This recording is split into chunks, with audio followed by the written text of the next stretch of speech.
Fadeout, a Day Brandstetter mystery, Book 1, author Joseph Hansen, publisher University of Wisconsin Press, Terrace Books, 1970, narrator Eric Aust.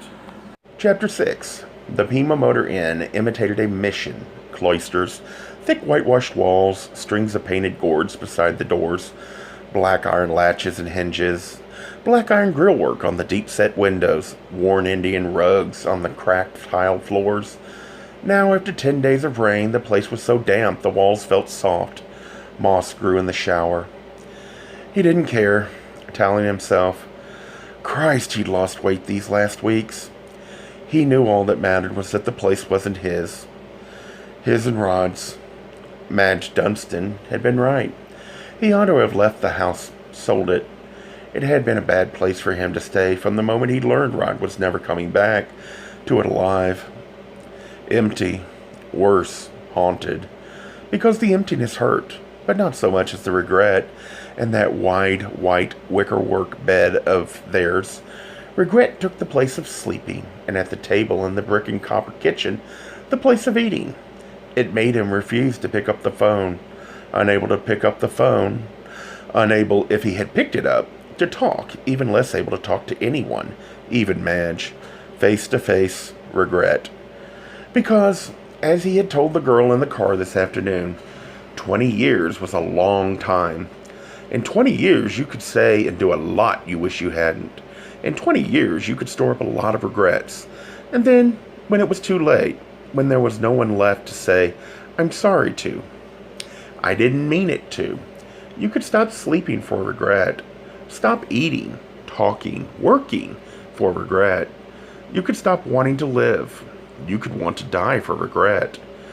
It was only remembering the good times that kept you from taking the knife from the kitchen drawer and holding it so tightly in your fist on the bed, naked, to no purpose except that that was how you came into the world and how your best moments in the world had been spent. Holding it so, roll onto the blade slowly so that it slid like love between your ribs and into that stupidly pumping muscle in your chest that kept you regretting. The good memories stopped you. For him, they began with that crazy bed, 1945. He was just out of the army. Los Angeles was crowded. Unable to find an apartment. Unwilling to stay with his father and stepmother. Number 4. His own age. Pretty and stupid. He had taken the college money banked for him as a kid and made a down payment on a house. A little one-story wooden side street place. Christmas was 2 weeks off. He wanted to move in before that, maybe because he was very young. The first thing he thought of buying was a bed. The nearest furniture store was on Western Avenue. A broad, bright acre of shiny woods and metal-shot fabrics, tinsel and bells overhead, loudspeakers tinkling, carols, crowds of shoppers in rain-damp coats. He edged among them, looking for a clerk. They were all busy, but in a far corner he saw one, a short, dark boy.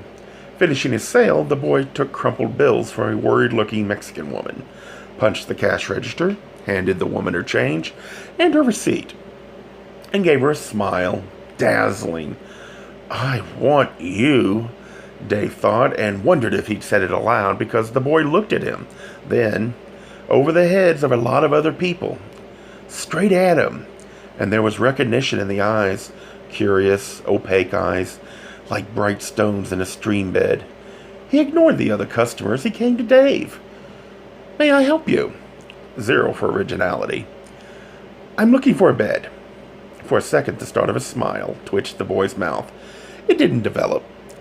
Single or double? Double, Dave said. I don't want to sleep alone forever. The boy didn't react. He was already moving off. I've got something to show you.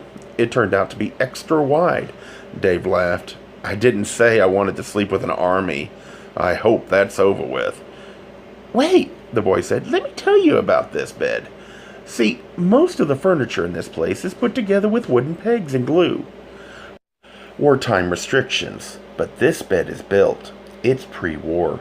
The mattress, too. They've been here years. I can give you a good price. It was white wicker, swirls, arabesques.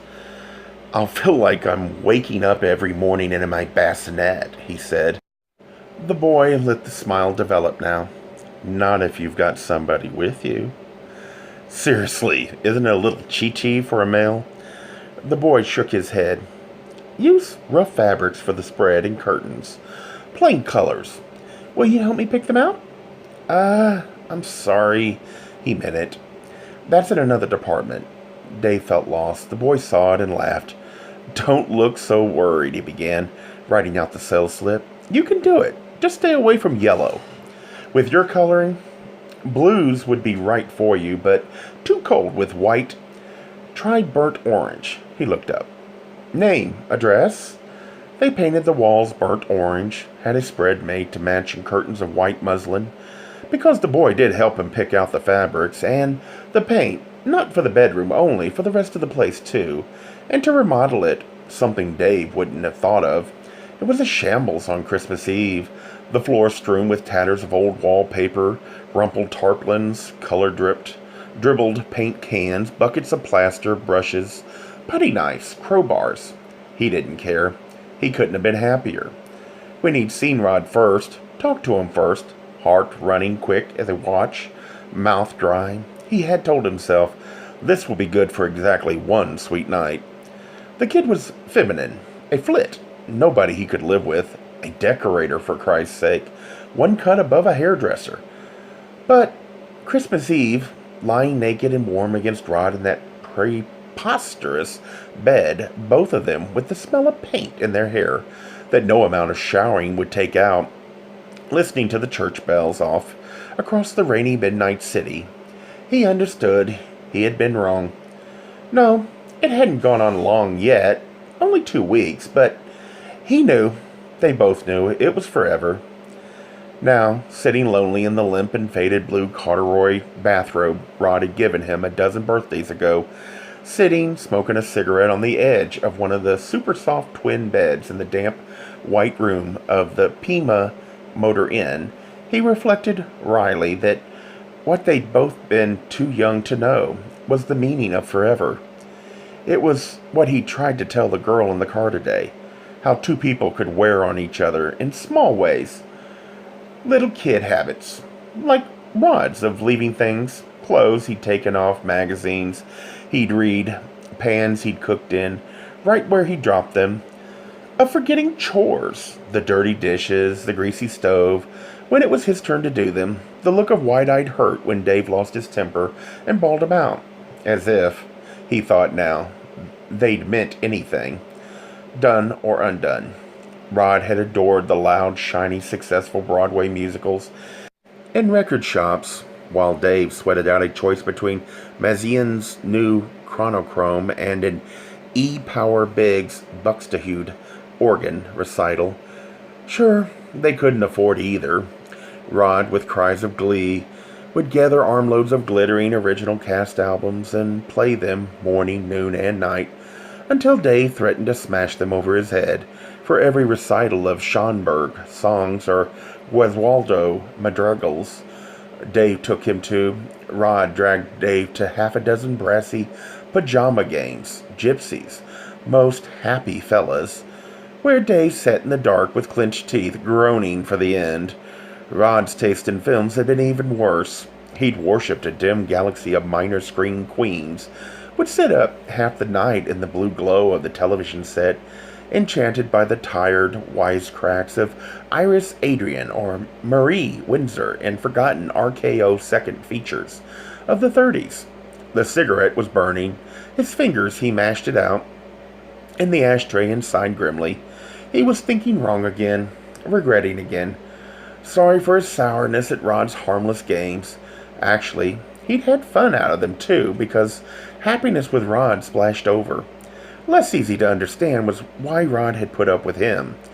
He had, after all, sat cheerfully through chamber music recitals.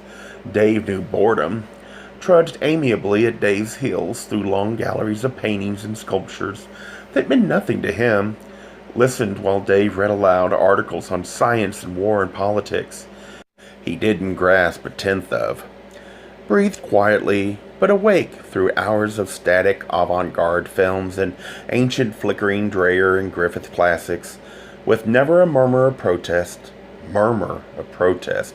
Hell, with thanks and with at least a try at talking about them sensibly. And how good he'd been about his friends.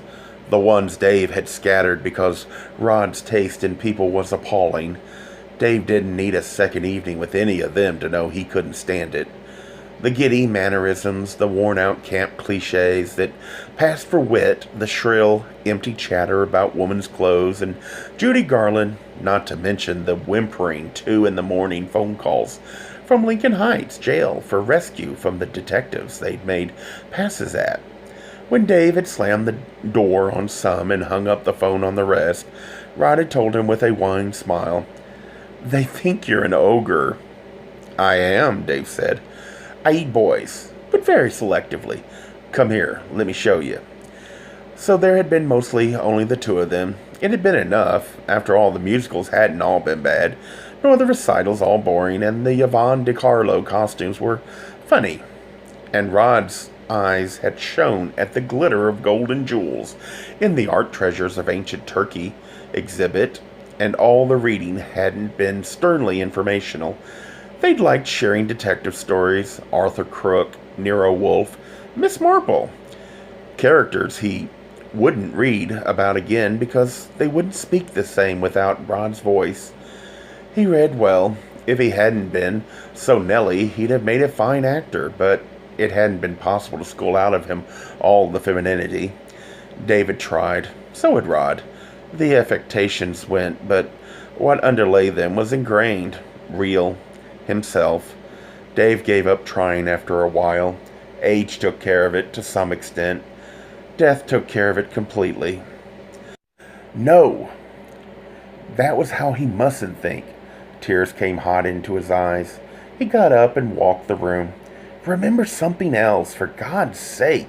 Forget about the dying. Remember the trip to Oak Canyon, the cabin in the woods, making love by the light of crackling pine logs, waking in the morning to see out the window the whole landscape, snow-muffled, white. White. The glinting crystal chandeliers and mirrors of the music center, Neriev leaping in a shaft of golden light.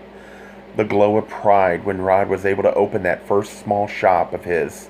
The chaste black and gold sign above the white fan-lit door. R. Fleming Interiors. The sun-bright Easter morning they'd wakened to find that Tatiana, their fat, striped, indignant old cat, Rod called her Tatiana, had presented them with 6 striped kittens at the foot of the bed. The turning, twinkling, tremendous Christmas tree in the Greek theater production of The Nutcracker. One warm midsummer night, Rod's shout of triumph, laughter at the news that he'd been chosen to decorate all the apartments of a new building towering among the fountains of Century City. The bulging eyes of the supermarket cashier when he saw the shopping cart full of champagne and oysters, caviar and pâté they'd bought the day the first fantastic check arrived. Remember those things. But he kept remembering instead the eerily whispering corridors of the hospital late that last night.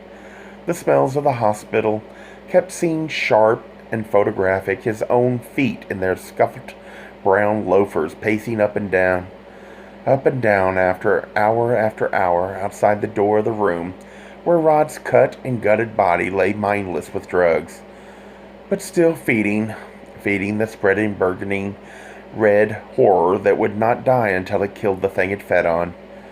And he knew he'd never sleep tonight.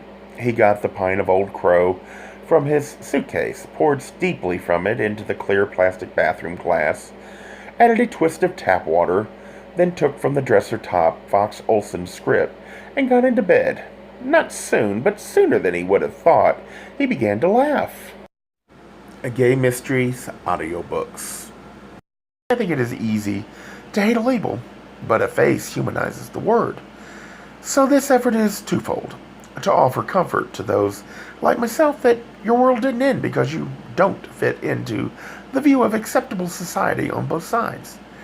And in hopes of helping those with family that are LGBTQ, that it doesn't mean we are aliens from the child they once knew. Reassure them so they can maybe be supportive at the same time, being true to their values.